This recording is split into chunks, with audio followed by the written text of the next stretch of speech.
mirrored at the CIA. Both agencies were aware of a powerful consensus inside the Johnson administration that had already agreed on provoking North Vietnam in hopes of creating an opportunity for military response. We know from many accounts of the Bush administration that there was also another powerful pro-war consensus within it, centered on Cheney, Rumsfeld, and the so-called cabal of PNAC, the Project for the New American Century, that before Bush's election had been lobbying vigorously and publicly for military action against Iraq. We know also that Rumsfeld's immediate response to 9/11 was to propose an attack on Iraq, and that planning for such an attack was indeed instituted on September the 17th. It is worth considering whether some of those protecting the hijackers from detention did not share in these war-like ambitions. And this leads us back to Kevin Fenton's prime suspect, Richard Blee. Did Richard Blee have an ulterior motive for withholding information? As Fenton speculates, one of those seeking a pretext for an escalated war against Al-Qaeda was Richard Blee. I wrote may have been. No, it definitely was Richard Blee. We saw that Blee, with Cofer Black, negotiated an intelligence sharing liaison agreement with Uzbekistan. By 2000, SOCOM had become involved, and U.S. Special Forces began to work more overtly with the Uzbek military on training missions. In the course of time, the Uzbek liaison agreement, as we saw, expanded into a subordinate liaison agreement with the Northern Alliance. Blee, meeting with Massoud, agreed to lobby in Washington for more active support for the Northern Alliance. And he became a clique of a party inside the government and even inside CIA that wanted this more active program, whereas other people in the CIA were opposed to it. After the Cole bombing in 2000, Blee was pushing to expand the mission still further into a joint attack force in conjunction with the Northern Alliance forces of Massoud. There was considerable objection to this while Clinton was still president, largely on the grounds that Massoud was known to be supporting his forces by heroin trafficking. If I had all day to speak to you, I would be saying much more about narcotics in the background of 9/11. You may know, it's my thesis that there's narcotics in the background of every significant deep event, of which 9/11 is one. But in the spring of 2001, a meeting of department deputies in the new Bush administration revived the plans of Blee, Black, and, may I add, Richard Clark, who was one of these pro-war activists, for large-scale covert aid to Massoud. On September the 4th, 1 week before 9/11, the Bush cabinet authorized the drafting of a new presidential directive, NSPD-9, authorizing a new covert action program along these lines in conjunction with Massoud. Blee was no longer a minority voice, and 6 weeks after 9/11, he would be named the new CIA station chief in Kabul. Fenton reports that in this capacity, Blee became involved in the rendition of Al-Qaeda detainees, and he suggests that the motive may have been to obtain, by torture, a false confession by Ibn Sheikh al-Libi, the first man to be so tortured, to Iraqi involvement with Al-Qaeda.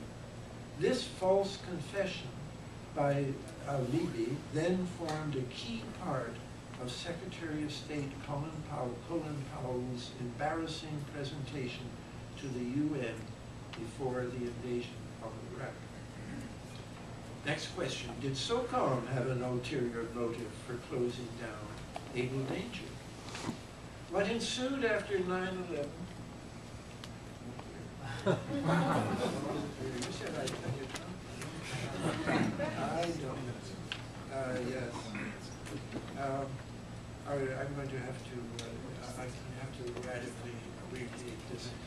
Professor Scott, just keep going. Really? But I'll try to abbreviate it. Okay, I'll say this. What ensued after 9/11 went far beyond Blee's program for paramilitary CIA involvement with the Northern Alliance. The CIA component in Afghanistan was soon dwarfed by the forces of SOCOM.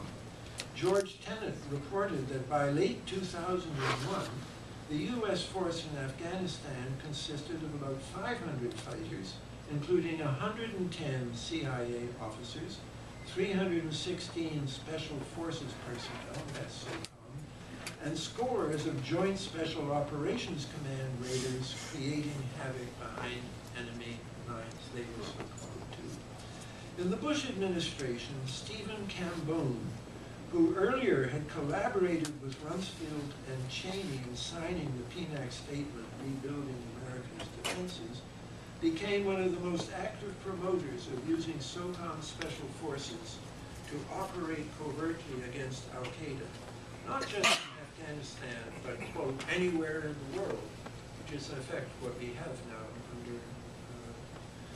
under our current president. It is possible that anything Blee may have done in Alex Station to prepare the way for 9/11 was only one part of a larger interagency picture in which an equivalent role was played by SOCOM's shutting down of the Able Danger Project. This might help explain a handwritten notation around 10 p.m. on 9/11 by Cambone, then a deputy secretary under Rumsfeld in the Pentagon, after a phone call with George Tenet. And it's clear that he's talking about something that no one else has ever talked about. AA-77. 3 individuals have been followed since Millennium and Cole. 1 guy is associate of Cole bomber. 2 entered U.S. in early July. 2 of 3 pulled aside and interrogated. Now the guy here is probably Al-Mihdhar, and the Cole bomber probably Khalid bin Attash, a major Al-Qaeda figure connected not just to the Cole bombing, but also to the 1998 embassy attacks. One wants to know why Tenet was sharing with a hawk in the Pentagon information that has apparently never been shared by anyone outside the CIA up to that time. And is it a coincidence that Cambone, like Blee, both oversaw a program, in this case staffed by SOCOM Special Operations personnel, that used torture to interrogate detainees in Afghanistan?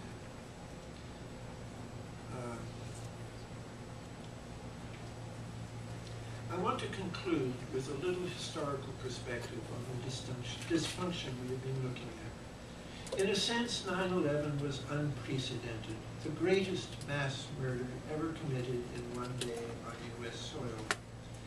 In another sense, it represented a kind of event with which we have become only too familiar since the Kennedy assassination.